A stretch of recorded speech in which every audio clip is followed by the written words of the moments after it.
কাঁথিতে কবরের মধ্য থেকেই দেহ বের করে সেলফি তোলার সময় আটক যুবককে আটক করে বেধড়ক মারধর করে এলাকার মানুষ। পরে যুবককে আটকে রেখে একটি ঘরে পরিস্থিতি সামাল দিতে ঘটনাস্থলে পৌঁছয় কাঁথি থানার বিশাল পুলিশ বাহিনী। আটক যুবককে উদ্ধার করতে গিয়ে খণ্ডযুদ্ধ বাঁধে পুলিশ ও জনতার। অভিনব ঘটনার সাক্ষী থাকল পূর্ব মেদিনীপুর কাঁথি থানা এলাকার শ্রীরামপুর। আজ সকাল 10টা নাগাদ এক যুবক কবরের মধ্যে থেকে একটি মৃতদেহ বের করে তাকে দাঁড় করিয়ে সেলফি তোলে। গ্রামবাসীরা দেখে ফেলে। তাকে জিজ্ঞাসাবাদ করে প্রশ্নের উত্তর না পাওয়ায় স্থানীয়দের অভিযোগ যে তন্ত্র সাধনা বা পাচারের উদ্দেশ্যে এই কাজ ঘটিয়েছে। পুলিশ তাকে নিয়ে যায় থানায়। আটক যুবকের নাম প্রভাকর সিট, বয়স 32। যুবকটি অসুস্থ থাকায় তাকে জিজ্ঞাসাবাদ করা সম্ভব হয়নি। জিজ্ঞাসাবাদ করলে উঠে আসবে আসল ঘটনা। তবে বর্তমানে পরিস্থিতি স্বাভাবিক রয়েছে।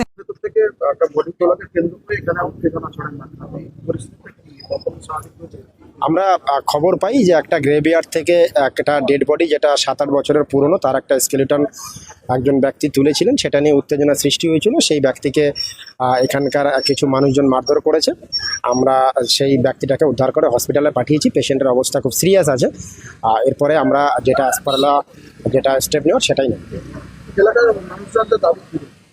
এলাকার মানুষজনের দাবি, ওদের মধ্যে একটা উৎকণ্ঠা রয়েছে যে এই ব্যক্তি কেন এটা করলেন, কিসের জন্য করলেন, এটা আমাদের কাছে ওনারা বলেছেন। আমরা যাতে সেটা ভালো করে ইনভেস্টিগেশন করে দেখি। ইনভেস্টিগেশন করে আমরা পুরোটাই দেখবো, ডিটেলস ইনভেস্টিগেশন হবে, এফআইআর হবে। তারপরে দেখা যাবে যে এর উদ্দেশ্য কী ছিল, কেনই বা এটা করেছিল। এটা ম্যাটার অফ ইনভেস্টিগেশন। প্রাথমিকভাবে এই মুহূর্তে আমরা যেটা মনে করছি যে কেন করেছিল, কিসের জন্য করেছিল, সেটা ডিটেলস ওর সঙ্গে কথা বলা যায়নি। কেন ওয়াজ হেভিলি ইনজিউর্ড আছে, ওর সঙ্গে ডিটেলস কথা বলার পরেই আমরা প্রাইমারি আইডিয়াটা নিতে পারি। এর বাড়ি এগরা থানার আন্ডারে। প্রভাকর সিট এর নাম, বয়স 33 বছর। আর এটা এখনো পর্যন্ত আমরা জানতে পেরেছি। এখন এলাকার পরিস্থিতি পুরোপুরি কন্ট্রোলে আছে। এখন কোনো অসুবিধা নেই।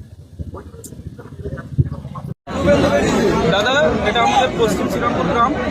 এই গ্রামের দীর্ঘ প্রাচীনকাল থেকে আমাদের এই অবস্থানে আমরা হিন্দু মুসলমান প্রতিবেশী আমাদের পশ্চিম শ্রীরামপুরে পুরো আমরা মিলেমিশে থাকি। এবং আমাদের এই কবরস্থান এবং পাশে শ্মশান, লক্ষ্মী মন্দির, ঈদগাহ সব কিছু রয়েছে। কিছুদিন আগে স্যার আমাদের একটা পাশে লক্ষ্মী মন্দির ছিল, ওই লক্ষ্মী মন্দিরের কিছু অংশ জিনিস চুরি হয়ে গেল। আমরা তত্ত্বাবধান করে খুঁজে দেখলাম, কিন্তু এর এখনও কোনো প্রশাসন থেকেও কোনো কিছু বের হয়নি। আর আমরা এর কোনো কিছু দেখতে পাইনি।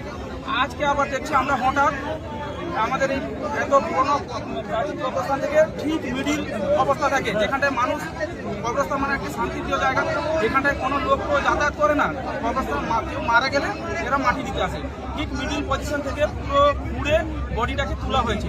বডিটাকে তুলে ওর একটা বাঁশ দিয়ে ওটাকে ঘিরে, মানে ওই ব্যক্তিটা কি করেছে, এ নিয়ে যাওয়ার উদ্দেশ্য না, কিন্তু এটাকে রেখে দিয়ে পালানো হচ্ছে। যাতে আমরা পরে জানতে পারবো, আমরা যখন দেখতে পারবো একটা লাশ তোলা আছে, তাহলে ভাববো নিশ্চয়ই কোনো হিন্দু ভাই এখান থেকে লাশটাকে তুলেছে। তাহলে আমাদের মধ্যে একটা বিভেদ সৃষ্টি হবে। দিলে আমরা এখানটা মারপিট খুনাখুনিতে, আমরা চাই স্যার আমাদের মধ্যে, গ্রামের মধ্যে সব কিছু শান্তি থাক। এবং আপনারা প্রশাসন দপ্তর থেকে এসেছে, এই মানুষটি কে পাঠিয়েছে, কেননা এর মোবাইল আমরা চেক করে দেখেছি, এই মোবাইলে আছে এক্সিস ব্যাংকের অ্যাকাউন্ট এবং যথেষ্ট ভদ্র ব্যক্তির পরিচয়। আমরা চাইছি এই মানুষটার পিছনে কে পাঠিয়েছে বা আমাদের এই শান্তিপ্রিয় গ্রামকে কে এত শান্তি লাগানোর চেষ্টা করেছে। আমরা এখানে আমাদের স্যাররা এসছেন, ওনাদের বক্তব্য মিডিয়াতে দিন যে আমরা এখান থেকে ওই ব্যক্তিকে নিয়ে যাব এবং শান্তি সম্পূর্ণভাবে, যাতে এর আগে সঠিক তদন্ত হয়। সম্পূর্ণ এর তথ্য না যাচাই করে ওই ব্যক্তিটাকে ছাড়া যাবে না। এবং ওই ব্যক্তিটি ওর আগে কি ঘটেছে না ঘটেছে, বা এর পুনরায় আর কোথায় কত কবরস্থানে এইভাবে তুলেছে, দাঙ্গা লাগানোর চেষ্টা করেছে, এটা আমরা সঠিক তথ্য জানবো।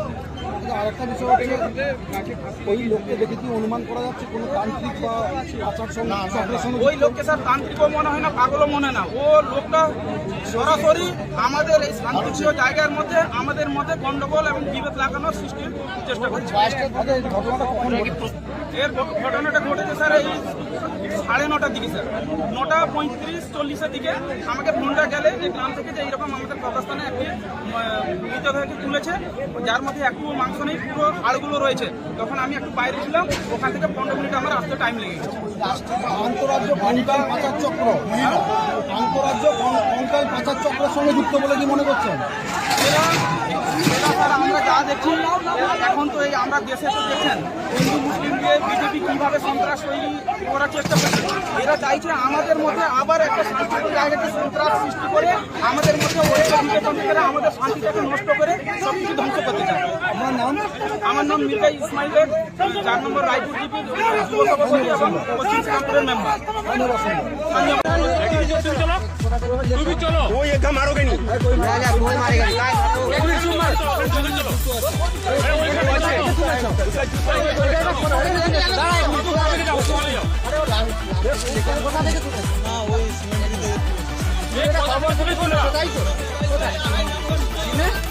সিমেন্টের কবর থেকে তুলেছে। কেন তুললে?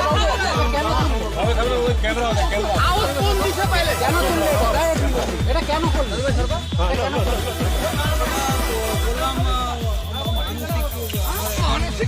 মানসিক মানসিক মানসিক দেখাচ্ছ না।